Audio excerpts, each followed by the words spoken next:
Guten Tagen, my fellow viewership. Yeah, I've been a little late on the videos. I actually put a little, actually should check that message that I put up earlier today.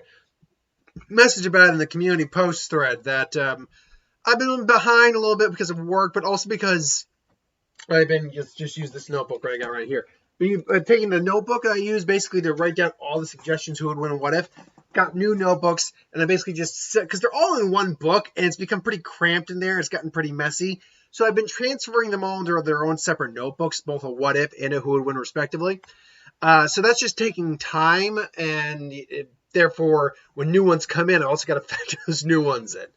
But yeah, so I'm still getting to them. I'm going to get the two who would wins out today. I'm going to do, obviously, doing the Lantern Corps right now. Going to just bump the what if till tomorrow, just because I'll only have that to do, plus whatever review I'm doing tomorrow. Be it Beautiful Day in the Neighborhood or Play Mobile Movie. I'm going to see Play Mobile Movie because I got requested to see it, but I want to see Beautiful Day in the Neighborhood. I digress though. So Miles Morales, it comes to us from CJM. What is Miles Morales' Lantern Corps, in my opinion? Well, really, because as I've been doing lately, and I've actually been preferring this style, I'm really only focusing on the main ones I think he'd belong into. I'm only briefly going over the ones I think he won't belong into. Right off the bat, we know he's not our Black Lantern because he didn't die. Because he's not dead, nor has he died. By the by, while Miles Morales has existed in comics long before he showed up in Spider-Man Into the Spider-Verse, to the common moviegoer or just common person, the Miles Morales from Into the Spider-Verse would probably be the one most people would think of. And it's the one we actually have a good idea of what his personality ultimately is like. Now, yes, he's had his comics and things along those lines, but I really don't. I'll be honest, I know a lot about like Peter Parker, obviously, but Miles Morales, in terms of a comic storyline character, and like how his character's portrayed in the pages of the Marvel comics, not as well kept up on that. I'll admit that. But the Spider-Verse one, that's clearly defined. We get a story arc with him, absolutely. So obviously he didn't die in the movie. He's not a Black Lantern. He is alive, but he doesn't really exhibit any of the other traits a White Lantern would really exhibit. He's not really lusting for life. He doesn't embody life beyond the fact he's alive. He also doesn't really fit into any of the more self-centered or aggressive Lantern Corps, such as Orange. Definitely isn't greedy in any sense beyond maybe some minor stuff. He's not really a fear lantern. He doesn't really inspire fear. Even though he is Spider-Man, he doesn't inspire it. And he doesn't really have enough anger in him to really qualify for the Red Lantern Corps of Rage. Now, should know, and I think I brought this up before, but it bears repeating. A person can have more than one emotion in them. That's completely possible, likely, and everything along those lines. But to qualify for any one of the Lantern Corps, you have to. The emotion that Corp represents has to be the thing that's the most dominant emotion in you. So if compassion is your most dominant emotion, then the Indigo Treasure. If love is the thing that dominates you, then it's the Sapphires. If rage completely clouds everything else, then it's the Red Lantern Corps. And so it's about what the majority is.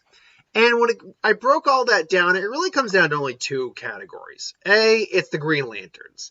To qualify to be a Green Lantern, you first off have to have a really high level of willpower, but you also have to be able to overcome great fear. And in the movie, we definitely see that is Miles' arc. Is overcoming the fear of having the mantle passed down onto him, living up to that mantle, and becoming Spider-Man.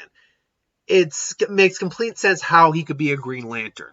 And I'd say Green Lantern's probably his most dominant core, but Hope is another one I think he could qualify for.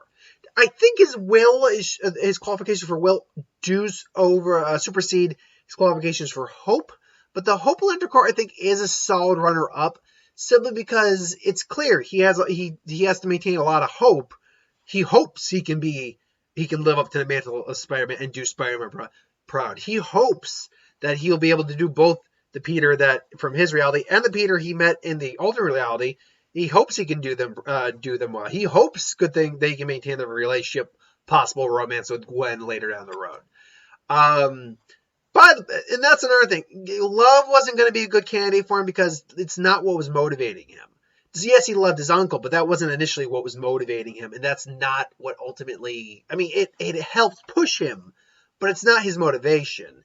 Compassion, even if I'm certain he has it, like his compassion to Peter's situation a little bit, but it's ultimately not the thing that's his core. But Hope definitely could fit, but I'm not, for my money, it's probably a Green Lantern ring that would go to him over Hope. But either of these two, I think, are interchangeable. They're also one of the only Lantern Corps that actually go to, or two of the only Corps that are actually entwined with each other. They complement each other. A blue can strengthen a green ring, and a blue ring's at its most powerful one around a Green Lantern ring. So, in theory, he could qualify for both of these Corps. But that's the thing, is that there's a secondary feature with the Blue Lanterns, is that you either have to have a lot of hope, i.e. faith in some regards, in your heart, inside you to qualify for it, and then maintain it. But you can also, another way to qualify is to inspire great hope. Miles at this point, I think, does inspire hope. I just don't know if he inspires enough hope, because he's barely even Spider-Man in terms of by the end of the film. To really qualify in that standard. So because of that, I think I'll lean towards green. But blue is a good secondary. In theory, he could have both of these. I just think his willpower is stronger than his overall level of hope. But and not even including his ability to inspire hope. But who knows? I mean, like I said, if you watched some of my other ones, it's possible, I think, for a character to actually qualify for 2 Lantern Corps at once. So long as their identification towards one of the emotions is equal to the identification towards one of the other emotions. But until then, that's all I got for this one right now. Most of these are actually going to be pretty quick. Only the second Who and When I'm going to do is going to be the longest video I do today. So until then, thanks for watching. I hope you enjoyed. And like, comment, share, subscribe. I'll see you next time. And I got 2 Who and Whens to get to.